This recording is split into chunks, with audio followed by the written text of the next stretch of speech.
Lobby Tools, Florida's legislative intelligence company. Subscribe today to Florida's leading policy, budget, and campaign tracking service. Request a free trial today at lobbytools.com.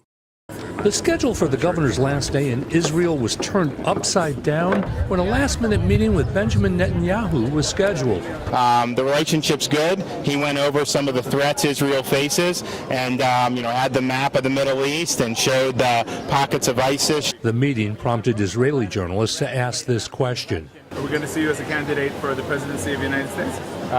Certainly not in 2020. You can guarantee that. Hours earlier, the governor placed a wreath at a Holocaust museum to honor 6 million Jews. A roundtable discussion on school safety followed. That's where a former senior Israeli intelligence officer told the governor that social media was emboldening terrorists and major companies were doing nothing about it. They are allowing well-known blacklisted terror entities to use them, knowingly.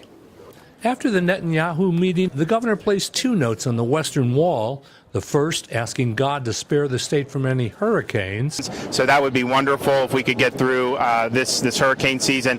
And the second. A young girl in the Panhandle who lost her house in Hurricane Michael sent a letter through Jared Moskowitz to me, and then she had a note that asking me to put in the Western Wall. So I did not read it, it was respect her privacy, but I did put her note in the Western Wall. On top of all the agreements that have been signed here, this trip has definitely solidified Ron DeSantis' status as the most friendly governor in America when it comes to Israel. The 4.5-day trip was filled with 12 and 16-hour days. The governor leaves Israel at 7 a.m. local time or 11 p.m. Eastern time Thursday. He'll get back to the state mid-afternoon Friday. Reporting from Jerusalem, I'm Mike Vasalinda.